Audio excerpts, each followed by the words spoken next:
يا قوم إنما هذه الحياة الدنيا متاع وإن الآخرة هي دار القرار. بسم الله الرحمن الرحيم. السلام عليكم ورحمة الله وبركاته. الحمد لله رب العالمين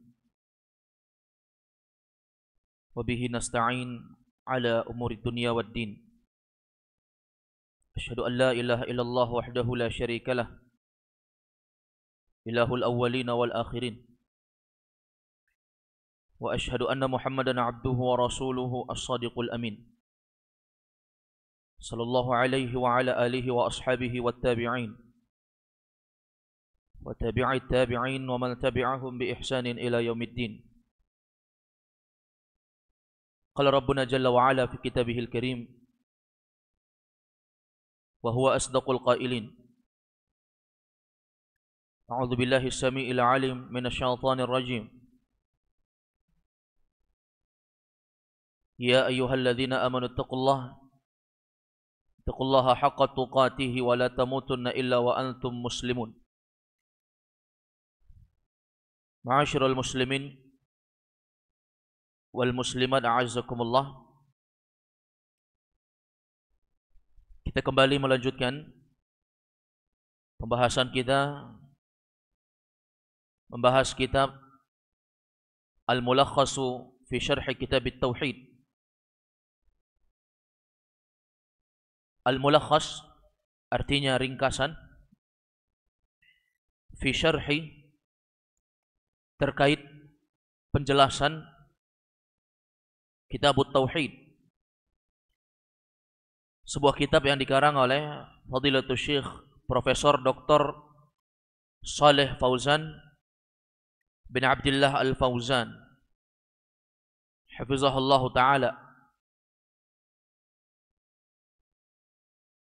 memberikan ringkasan penjelasan terhadap kitabnya Syekh Muhammad bin Abdul Wahhab At-Tamimi An-Najdi rahimahullah. Di malam ini kita melanjutkan terkait dengan penjelasan dari hadis Husain bin Abdurrahman. Bagaimana di pembahasan yang telah berlalu kita telah membaca hadis dari Husain bin Abdurrahman, hadis yang panjang terkait dengan golongan-golongan yang Allah Subhanahu wa taala jadikan mereka menjadi orang-orang yang yadkhulunal jannata bighairi hisab wala adzab, masuk surga tanpa hisab, tanpa adab. Maka di malam ini kita lanjutkan menyebutkan beberapa biografi orang-orang yang disebut namanya di sini. Di hadis ini ada 6 nama yang disebutkan. Yang pertama Husain bin Abdurrahman, demikian pula ada nama Sa'id bin Jubair, ada nama Asy-Sya'bi, ada nama Buraidah, ada nama Ibnu Abbas, dan ada nama Ukasyah. Ini akan dijelaskan oleh Syekh Shalih Fauzan biografi mereka secara singkat satu persatu.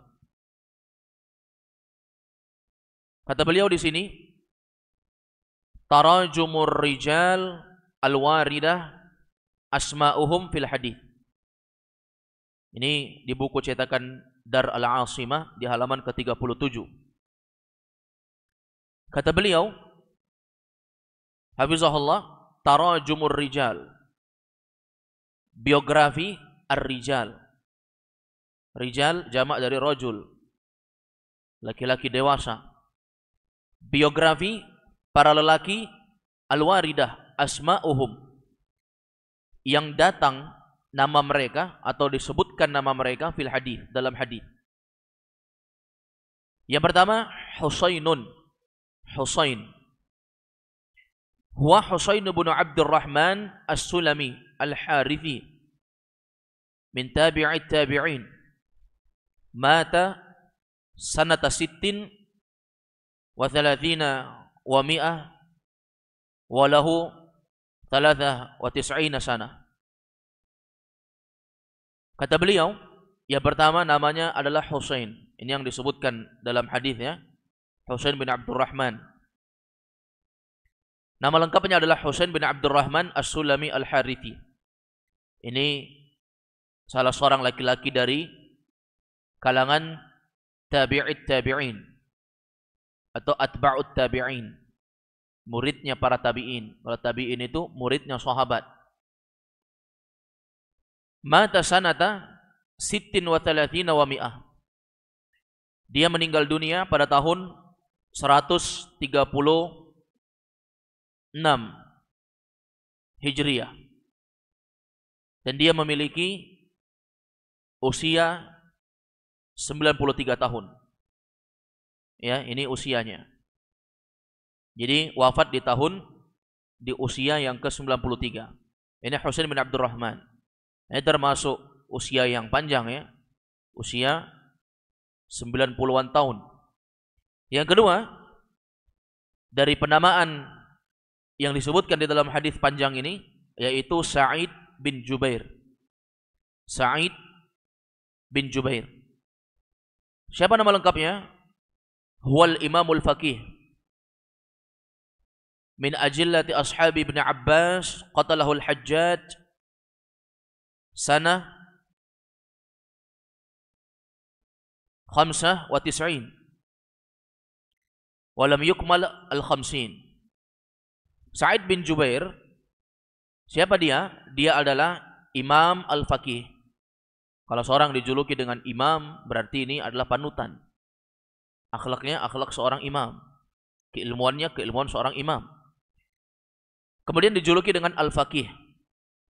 Al-Faqih itu julukan bagi orang-orang yang betul-betul banyak pemahamannya tentang ilmu agama.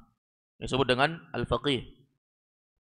Kalau orang yang menguasai seluruh bidang ilmu agama disebut Syekhul Islam. Kata beliau, min ajillati ashabi Ibn Abbas. Beliau ini termasuk dari kalangan murid-muridnya Abdullah bin Abbas yang paling mulia. Abdullah bin Abbas tidak ada yang tidak kenal ya. Ini salah seorang sahabat Nabi sallallahu alaihi wasallam yang sangat cerdas. Dari kecil sudah bersama Nabi sallallahu alaihi wasallam, banyak menimba ilmu, belajar kepada Nabi sallallahu alaihi wasallam, sampai Abdullah bin Abbas ini termasuk dari 7 orang sahabat Nabi yang paling banyak meriwayatkan hadis. Salah satunya Abdullah bin Abbas. Jadi Sa'id bin Jubair itu adalah murid Abdullah bin Abbas yang paling tersohor, yang termulianya. Qatalahul Hajjaj, dia dibunuh oleh Al-Hajjaj. Ya. Pada tahun 95. Walam yukmal al-50, dan usianya tidak sampai 50 tahun. Ini menunjukkan kepada kita bahwa usia itu tidak ada patokan. Terkadang ada orang yang Allah anugerahkan usia yang banyak dan dia gunakan untuk kebaikan. Itulah sebaik-baik manusia. Khairun nas man tala umruh wa hasuna amaluh. Kata Nabi, sebaik-baik manusia orang yang panjang umurnya tapi baik amalnya. Bukan sekedar panjang umurnya tapi amalannya buruk. Nah, ini namanya orang-orang yang terburuk. Syarrun nas, manusia yang buruk. Kemudian yang ketiga, penamaan di sini yaitu Asy-Sya'bi, Imam Asy-Sya'bi. Namanya siapa? Ismuhu Amir bin Syarahil Al-Hamdani. Nama lengkapnya adalah Amir bin Syarahil Al-Hamdani. Wulida fi khilafati Umar. Dia dilahirkan pada masa kekhalifahan Umar bin Khattab. Imam Asy-Sya'bi ini adalah ulama dari kalangan tabi'in, Amir bin Syarahil. Dia lahir saat Umar bin Khattab menjadi khalifah. Kalau Umar bin Khattab jadi khalifah berarti Nabi sudah meninggal. Nabi sudah meninggal. Makanya dia nggak jumpa Nabi. Imam Asy-Sya'bi nggak jumpa dengan Nabi. Dia hanya jumpa sahabat. Makanya Imam Sya'bi disebut dengan tabi'in. Dia jumpa dengan sahabat. Kalau dia jumpa dengan Nabi, berarti dia sahabat. Tapi Imam Asy-Sya'bi dia nggak jumpa dengan Nabi. Karena dia baru saja dilahirkan saat Umar memimpin menjadi khalifah. Umar memimpin ketika Abu Bakar meninggal dunia. Abu Bakar memimpin ketika Nabi SAW meninggal dunia. Wa huwa min siqatit tabi'in. Dan Imam Asy-Sya'bi ini dikenal sebagai tabi'in yang siqah. Siqah itu kuat hafalannya, kuat ilmunya, kuat kecerdasannya. Dan Imam Asy-Sya'bi ini meninggal dunia pada tahun 103 Hijriah. Ya, dia meninggal pada tahun 103 Hijriah. Kemudian orang yang keempat yaitu Buraidah, disebutkan namanya Buraidah. Dibaca Buraidah ya, bidhammi awwalihi wa futiha thanihi. Dengan dhammah awalnya dan di fathah huruf yang kedua, Buraidah. Jangan dibaca Baridah tapi Buraidah. Yaitu dia adalah Ibnul Husayb bin Harith al-Aslami. Sahabiyun syahir. Salah seorang sahabat yang terkenal. Syahir artinya terkenal. Bedakan sahir. Kalau sahir, penyihir, dukun. Kalau syahir, masyhur, orang yang terkenal. Dan Buraidah Ibnul Husayb meninggal dunia pada tahun 63 Hijriah. Yang kelima, yang disebut dalam hadis adalah Abdullah bin Abbas, Ibnu Abbas. Nah, ini masyhur ya. Huwa sahabil jalil. Dia adalah sahabat yang jalil, yang mulia. Abdullah bin Abbas bin Abdul Muttalib. Ini nama lengkapnya. Abdullah bin Abbas bin Abdul Muttalib. Berarti apa hubungannya dengan Nabi? Dia anaknya paman Nabi. Nabi punya paman. Di antara pamannya adalah Al-Abbas. Paman Nabi itu ada 4. Yang masyhur. 2 asalnya kafir, lalu memeluk agama Islam sampai akhir hayatnya. 2 lagi tidak masuk Islam sampai akhir hayatnya. Yang pertama adalah Hamzah. Ini paman Nabi yang masyhur terkenal ya, Hamzah. Ini meninggal pada perang apa? Perang Uhud. Makanya kalau kita suatu saat berziarah ke kuburan Uhud, kita akan melihat makbarah syuhada Uhud. Kuburan orang-orang yang ikut bertempur di medan perang Uhud. Salah satu orang yang meninggal dunia di situ adalah Hamzah bin Abdul Muttalib. Ini saudaranya bapaknya Nabi Abdullah bin Abdul Muttalib. Hamzah saudaranya. Asalnya musyrik, kafir, tapi kemudian mengenal Islam dan membela, menghabiskan umurnya, usianya, tenaganya untuk Islam. Ini Hamzah. Yang kedua dari paman Nabi SAW yaitu Al-Abbas. Nah, ini bapaknya Abdullah bin Abbas. Al-Abbas juga sama. Dia memeluk agama Islam, masuk Islam sampai akhir hayatnya. Berarti dia menjadi sahabat Nabi karena dia berjumpa dan mengimani kerasulan Nabi Muhammad SAW dan mati di atas keimanan itu. Ini Hamzah dan Al-Abbas. Yang ketiga di antara paman Nabi yaitu Abu Talib. Abu Talib mengenal Rasulullah. Bahkan beliau banyak memberikan perlindungan, pertolongan, serta apapun beliau lakukan untuk Nabi. Bahkan beliau lebih sayang kepada Nabi dibandingkan anak-anaknya sendiri. Tapi kesombongan di dalam hati Abu Talib membuat dia tidak masuk di dalam Islam. Dalam keadaan dia tahu Islam itu agama yang terbaik. Dia tahu. Agamanya berhala ini tidak ada benarnya. Dia tahu Islam yang benar. Tapi gengsinya tinggi. Kalau dia masuk Islam, apa kata orang?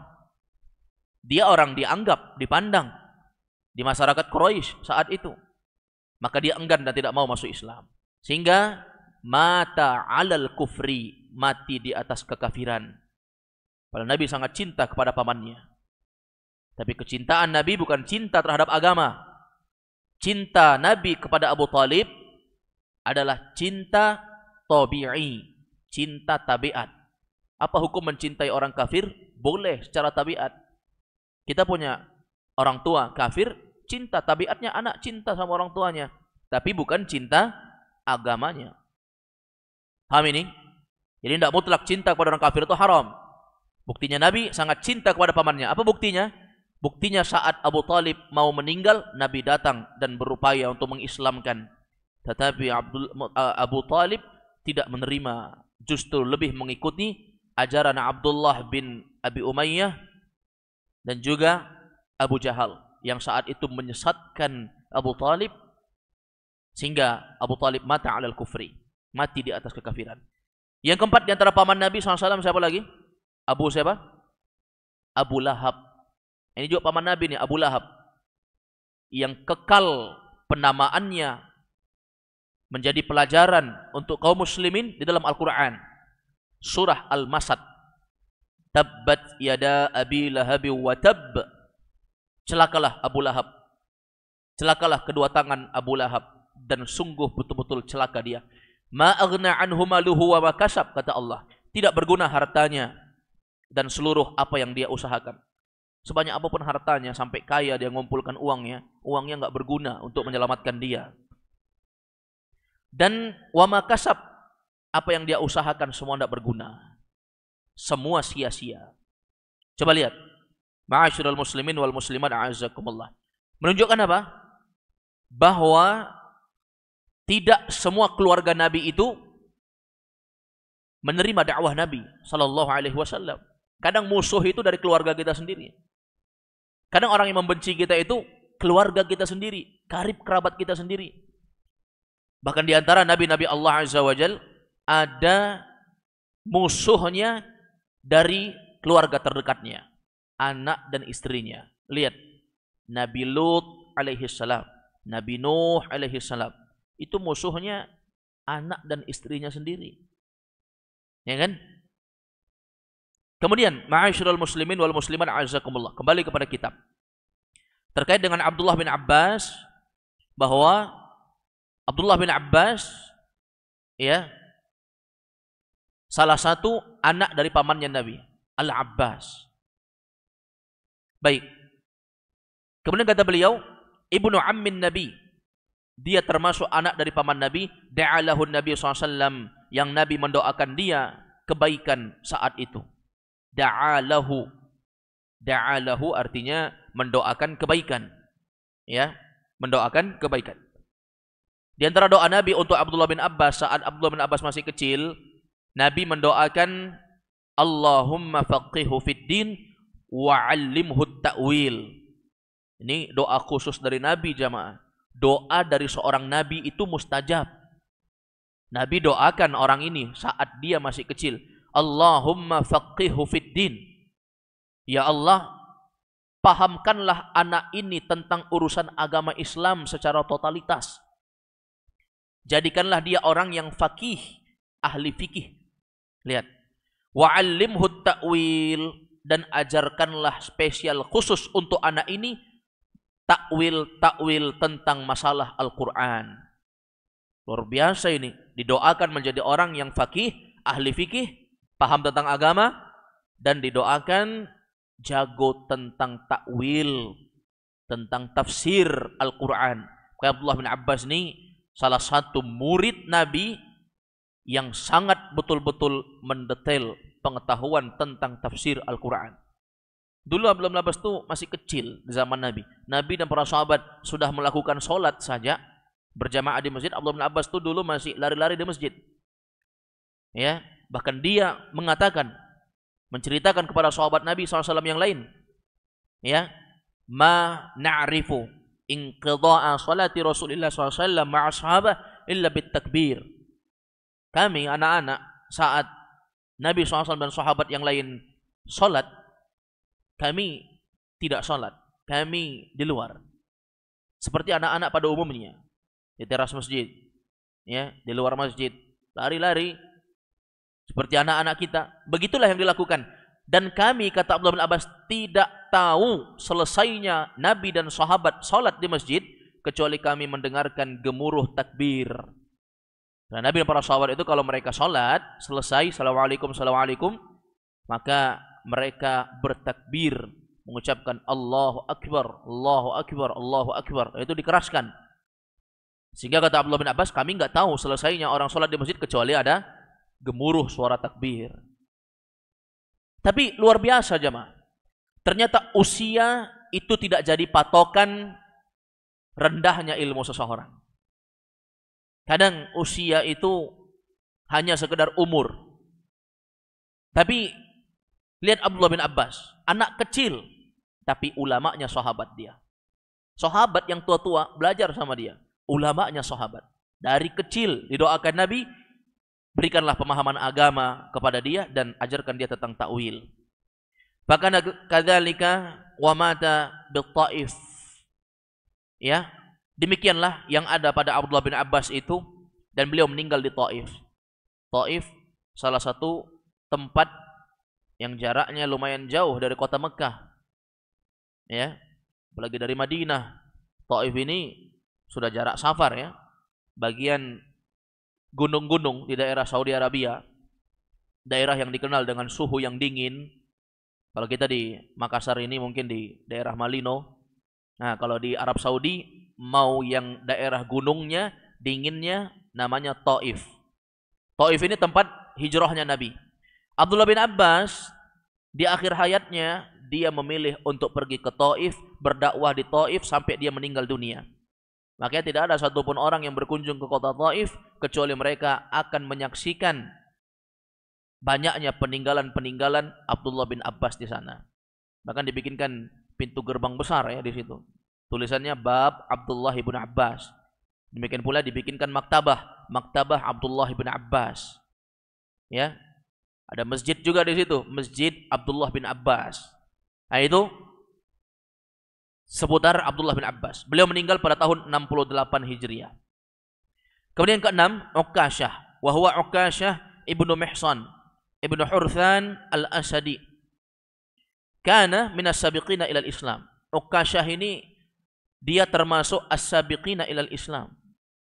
Orang yang awal-awal memeluk agama Islam. Jadi Uqasyah itu termasuk orang yang awal-awal memeluk Islam.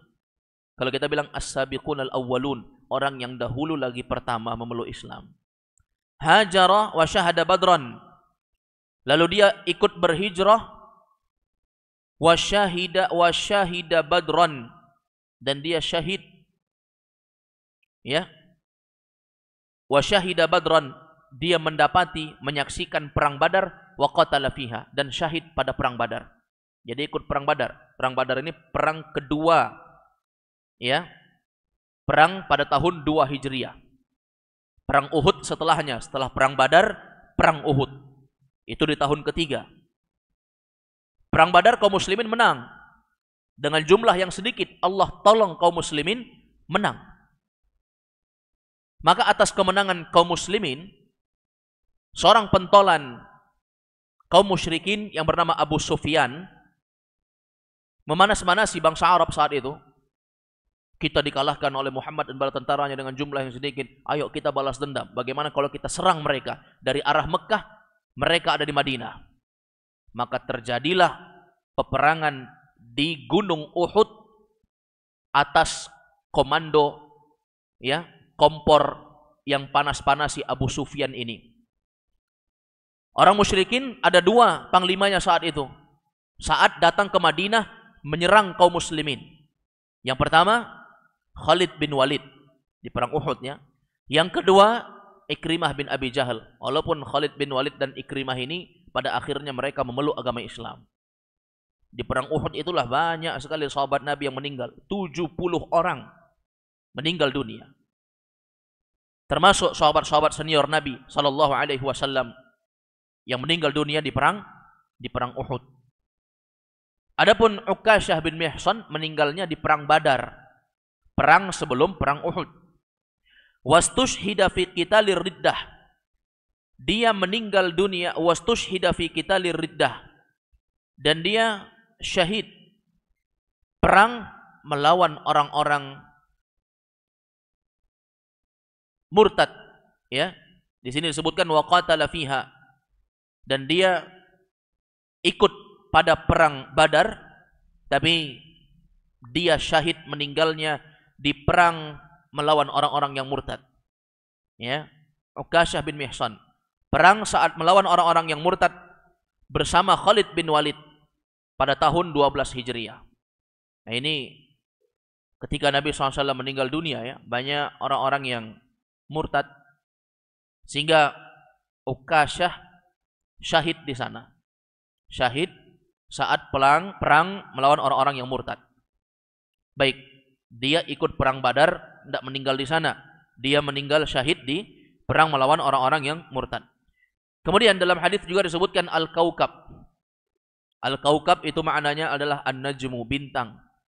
Kemudian inqadda ay saqata minhu syihab, yaitu jatuh salah satu di antara panah api. Jatuh, ya, salah satu panah dari api. Al-barihah hiya aqrabu lailatin madat. Yuqalu qabla az-zawali ra'aitul lailah wa ba'da az-zawali ra'aitul barihah. Al-barihah itu artinya aqrabu lailatin madat, malam yang paling dekat yang telah berlalu. Kalau ini sekarang malam yang paling dekat yang telah berlalu, yaitu kemarin, atau bisa kita sebut semalam. Yuqalu qabla az-zawal ra'aitul lailah. Dikatakan sebelum malam aku melihat malam. Wa ba'da az-zawal ra'aitul barihah. Kalau setelah zawal maka dikatakan ra'aitul barihah. Aku melihat al-barihah, yaitu semalam. Kemudian bercerita terkait dengan sahabat yang disengat kalajengking yang sudah dibahas di pertemuan kita yang telah berlalu. Ludirtu ay ludirtuhu aqrab. Ludirtu itu artinya ludirtuhu aqrab, aku disengat aqrab. Aqrab kalajengking, hewan, ya, hewan yang diperintahkan Nabi untuk dibunuh. Aqrab salah satunya, kalajengking. Demikian pula tikus, ular, anjing hitam yang diperintahkan untuk dibunuh. Walladghu artinya adalah al-las'u ay asabathu bisummiha, yaitu apa? Tatkala terkena racunnya, disengat terkena racun. Irtaqaitu talabtu man yarqini. Lalu sahabat ini ketika disengat kalajengking di malam hari, maka talabtu min man yarqini, maka dia mencari orang untuk meruqyahnya. Aku mencari orang untuk meruqyahku. Nah, ini kan tentang masalah apa? Masalah terkait dengan meminta ruqyah. Sudah berlalu pembahasannya. Kata orang ini, aku minta agar orang ada yang meruqyahku. Minta cari supaya ada orang yang meruqyah. Karena salah satu obat sengatan itu memang diruqyah. Tapi memang ruqyah itu ruqyah mandiri. Ruqyah diri sendiri. Bukan meminta orang untuk meruqyah kita, baik karena sengatan atau dengan yang lain. Apa itu ruqyah? Ar-ruqyah qiraatul Quran wal ad'iyah asy-syar'iyyah. Ruqyah itu adalah pembacaan Al-Quran dan doa-doa yang syar'i alal musab, kepada orang yang musab. Alal musab bimaradin wa nahwihi, kepada musibah baik berupa sakit atau yang semisalnya. Sakit non medis misalnya. Lo periksa secara kedokteran, enggak ada sakit apa-apa. Tapi kok sering sakit perut. Sakitnya beda dengan yang biasa. Ini sakit sangat dahsyat. Diperiksa di rumah sakit, enggak ada apa-apa. Sehat-sehat saja, enggak ada indikasi mengidam penyakit tertentu. Coba di ronsen, ternyata ada gunting dalam perutnya. Ada pisau keter dalam perutnya. Ternyata sihir. Ini ma'asyiral muslimin wal muslimat azakumullah. Bagaimana masuknya? Dengan bantuan syaitan. Sehingga dukun-dukun itu bisa menyihir atas izin Allah tentunya, bukan atas izin syaitan. Syaitan berkehendak, Allah enggak berkehendak, enggak akan terjadi. Semua atas izin Allah, Allah takdirkan baru terjadi. Coba lihat jemaah. Ruqyah itu dibacakan Quran atau doa-doa, bukan cuma ayat Quran ya, tapi doa-doa. Doa-doanya pun doa dari Nabi. Bukan doa abrakadabra atau doa yang tidak warid berupa jimat-jimat, sihir-sihir, ucapan-ucapan tidak jelas, mantra-mantra dari dukun, bukan itu. Ruqyah itu harus ayat Quran dan doa-doa yang syar'i. Doa-doa minta perlindungan dari seluruh makhluk yang buruk, yang jahat, dan apapun itu. Ma hamalaka ala dzalik? Apa yang membawamu untuk melakukan itu? Ketika ditanya sahabat ini ya, kenapa engkau minta diruqyah saat engkau disengat kalajengking? Artinya apa? Ma hujjatuka ala jawadhi zalik? Apa argumentasimu untuk membolehkan minta diruqyah? Ditanya ya, kenapa kamu minta diruqyah? Apa argumentasimu? Kemudian disebutkan hadis Nabi, la ruqyata illa min ainin. Tidak ada ruqyah kecuali dari penyakit ain. Penyakit ain apa? Al-ainu isabatul a'in ghairahu bi'ainihi. Yaitu apa? Terkena pandangan ain dari orang lain dari pandangan mata. Pandangan hasad yang memandang sehingga orang yang sehat bisa sakit, sesuatu yang indah bisa hancur. Ini ada ya penyakit ain ini. Nabi SAW mengatakan al-ainu haqqun, penyakit dengan pandangan hasad itu ada, ain itu benar adanya. Bagaimana cara membentengi diri? Zikir pagi petang. Itu salah satu benteng untuk melindungi kita dari penyakit ain. Kemudian kata beliau, au humah. Ya, au humah. Humah, al-humah sumul aqrab wa syabahuha. Humah itu adalah racun kalajengking atau yang semisalnya, racun ular atau digigit kalajengking, disengat kalajengking, kemudian ada racunnya, itu namanya humah. Jadi Nabi mengatakan tidak ada ruqyah kecuali dari penyakit ain atau kena sengatan kalajengking. Kadang ada sengatan-sengatan binatang yang menyakitkan, itu bisa untuk diruqyah. Ma'asyiral muslimin wal muslimat a'azzakumullah. Sebagaimana ketika para sahabat segerombolan melewati sekelompok penduduk kampung, maka asalnya mereka minta bantuan, tidak dikasih.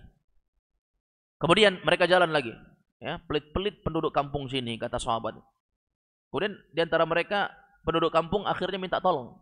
Ada orang yang kena sengatan, ya, wallahu a'lam, sengatan ular, ya, sehingga setelah itu diruqyah oleh salah seorang sahabat, diminta untuk diruqyah, maka dibacakan Al-Fatihah oleh sahabat ini. Sembuh dengan izin Allah. Ya. Ini menunjukkan apa? Sengatan atau racun-racun binatang-binatang yang mematikan ini bisa disembuhkan dengan ruqyah. Maka cara pertama, sebelum kita ya memakan waktu, menghabiskan waktu untuk memanggil dokter, ruqyah dulu. Kalau bisa ruqyah sendiri, kecuali memang tak mampu untuk meruqyah diri sendiri. Kemudian kata beliau, manintaha ila ma sami'a, ya, ay akhadha bima balaghahu min al-ilmi bi khilafi man ya'mal ala jahlin aw la ya'mal bima ya'lam. Kata beliau, manintaha ila ma sami'a artinya yaitu akhadha bima balaghahu, ya, dia mengambil apa yang sampai padanya, minal ilmi, dari ilmu. Tentunya ini bikhilaf, berbeda dengan man ya'mal ala jahlin, beramal di atas kebodohan. Aw la ya'mal bima ya'lam, atau dia tidak mengamalkan apa yang dia ketahui. Uridat alayyal umam. Nah, ini hadis pokok kita. Ditampakkan kepadaku tentang keberadaan umat-umat. Qila makana dzalika lailatul Isra. Disebutkan dalam sebuah riwayat qila, ya, dikatakan, artinya ini salah satu pendapat bahwa ketika itu Nabi SAW saat malam Isra Mi'raj, dinaikkan di atas langit untuk mengambil kewajiban salat. Ai arahullah mithalaha idza ja'at yaumal qiyamah, yaitu saat Allah memperlihatkan gambaran umat-umat ketika mereka datang pada hari kiamat. Jadi ini diceritakan oleh sebagian ulama ya, disampaikan oleh sebagian ulama bahwa kejadian Nabi melihat umat-umat terdahulu itu kejadiannya di malam Isra Mi'raj. Salah satu pendapat yang menyebutkan demikian ya. Ditampakkan keberadaan umat-umat terdahulu ketika mereka datang pada hari kiamat. Disebutkan ya, uradat alayyal umam, ditampakkan kepadaku umat-umat yang sangat banyak. Ya. Ar-rahtu jama'atu dunal asyarah. Disebutkan oleh Nabi ada di antara umat-umat itu yang mereka dipimpin oleh Nabi. Ada dari kalangan para nabi yang jamaahnya itu cuma ar-rahtu, yaitu bilangan jamaah dunal asyarah, di bawah 10. Pengikutnya cuma di bawah 10. Ada nabi pengikutnya cuma nggak nyampe 10. Laisa ma'ahu ahad. Ada juga nabi yang tidak ada satupun pengikutnya, cuma dia aja. Dia nabi. Ada mukjizatnya kalau nabi. Ya, tapi nggak ada pengikutnya satu orang pun. Ailam yatba' min qaumihi ahad. Tidak ada pengikutnya dari kaumnya satu orang pun. Sawadun azim, ashkhasun kathirah. Lalu ditampakkan kepada Nabi kelompok hitam yang sangat banyak, besar. Apa artinya sawadun azim, ashkhasun kathirah? Yaitu orang-orang yang banyak. Fadhanantu annahum ummati. Aku kira itu umatku, kata Nabi Muhammad. Padahal bukan ya. Ternyata itu adalah Musa dan kaumnya. Nanti hitam yang kedua, baru itu adalah umatnya Nabi Muhammad dan kaumnya. Ai likathratihim wa bu'dihi anhum, yaitu saking banyaknya Nabi Musa bersama umatnya dan jauhnya Nabi Muhammad dan kaumnya kepada Nabi Musa, maka dikira itu umatnya Nabi Muhammad. Nabi Muhammad tidak menyangka itu adalah umatnya Nabi Musa. Saking jauhnya jaraknya, jauh sekali memang jaraknya Nabi Muhammad dengan Nabi Musa. Nah, disebutkan oleh para ulama, jarak antara Nabi Isa diangkat ke atas langit, kemudian datang Nabi Muhammad diutus menjadi Rasul, itu ratusan tahun ya, sampai 600-an tahun. Jaraknya itu jauh. Diangkatnya Nabi Musa sampai diutusnya Nabi Muhammad, itu masa yang disebut dengan masa fatrah, ahlul fatrah. Sampai ulama mengatakan orang-orang yang ada di fase itu, mereka disebut dengan ahlul fatrah. Orang yang kalau melakukan dosa enggak diadab. Kenapa? Berdasarkan firman Allah, wa ma mu'adzibin hatta nab'atha rasulah. Wa ma kunna mu'adzibin hatta nab'atha rasulah. Tidaklah kami mengadab sekelompok kaum kecuali diutus rasul. Zaman itu kan enggak ada rasul. Nabi Isa sudah diangkat, Nabi Muhammad belum ada. Jadi masa di fase itu disebut dengan ahlul fatrah menurut sebagian ulama. Termasuk kata sebagian ulama, bapak dan ibunya Nabi termasuk ahlul fatrah menurut sebagian ulama. Baik ini ma'asyiral muslimin wal muslimat a'azzakumullah. Fala yumayyizu a'yanahum, maka beliau Nabi Muhammad tidak bisa membedakan perorangannya. Kenapa? Karena sangat dekat sekali, sangat jauh sekali masanya. Kemudian kata beliau, Nabi Musa, ai Musa ibnu Maryam, ibnu Imran, Kalimur Rahman. Musa yaitu Musa bin Imran. Julukannya Kalimur Rahman ya. Nabi Muhammad apa julukannya? Al-Mustafa, orang yang dipilih. Kalau Nabi Nabi Musa julukannya Kalimur Rahman, orang yang langsung diajak bicara oleh Allah Subhanahu wa taala. Wa qaumuhu, kaumnya ay atba'uhu ala dinihi min Bani Israil. Kaumnya Nabi Musa yaitu pengikut agamanya dari Bani Israil. Bani Israil itu adalah anak keturunannya Nabi Yakub. Itulah umatnya Nabi Musa. Disebut dengan Bani Israil. Israil itu nama dari Nabi Allah. Nabi Yakub itu nama lainnya adalah Israil. Ya. Jadi Israil itu adalah nama Nabi Yakub alaihissalam. Maka tidak boleh kita doakan laknat untuk Israel. Ya. Kita katakan laknat untuk Yahudi, bukan Israel. Karena Israel itu nama Nabi Allah, Nabi Yaqub alaihi salam. Bila hisab wala adab. Nabi sebutkan ada orang yang di antara umatku yang banyak ini masuk surga tanpa hisab, tanpa adab. Apa maksudnya? Ay la yuhasabun. Mereka enggak dihisab.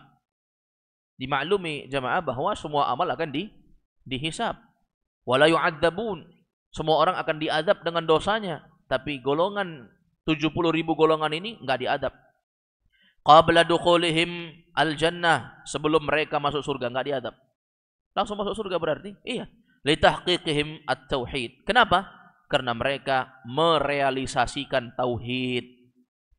Thumma nahadha, dalam hadis disebutkan bahwa Nabi SAW nahadha, diam. Ketika mengumumkan ya, ada 70.000 orang dari umatku yang masuk surga tanpa hisab, tanpa adab. Tapi Nabi enggak sebut. Nabi diam, masuk rumah. Fadakhala manzilahu, Nabi masuk rumah. Aiqama, yaitu Nabi berdiri. Nabi tegak pulang ke rumah. Fakhadhan nasu fi ulaik, maka manusia berbincang, cerita, saling cerita orang. Aitabahatha al-hadirun, ya, yaitu orang-orang yang ada di situ saling berbincang. Waqtalafu fi haula'i sab'in, dan mereka berselisih tentang siapa yang masuk surga tanpa hisab, tanpa adab. 70.000 orang itu, ya. Bi ayyi amalin nalu hadhil darajah, dengan amal apa mereka mencapai derajat ini? Mereka sibuk. Ada yang mengatakan mungkin sahabat Nabi, mungkin orang yang menemani Nabi, mungkin dan mungkin. Fa innahum lam yanaluha illa bi'amal, fama huwa? Sesungguhnya mereka tidak mungkin memperoleh itu, keutamaan masuk surga tanpa hisab, tanpa adab, kecuali pasti ada amalnya. Tapi apa?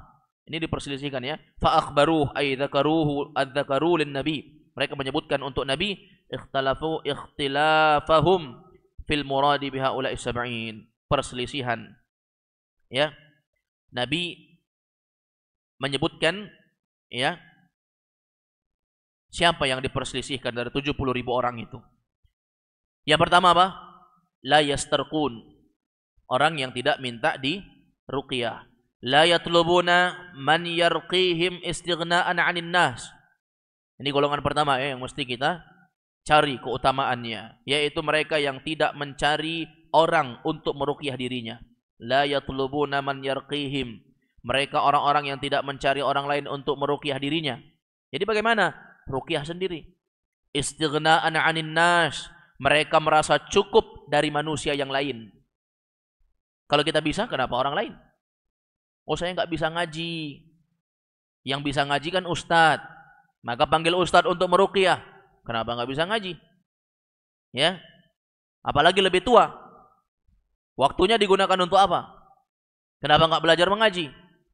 Ya, ini sudah bermasalah baru ngaji. Nah, ini kan ya sulit, nanti repot.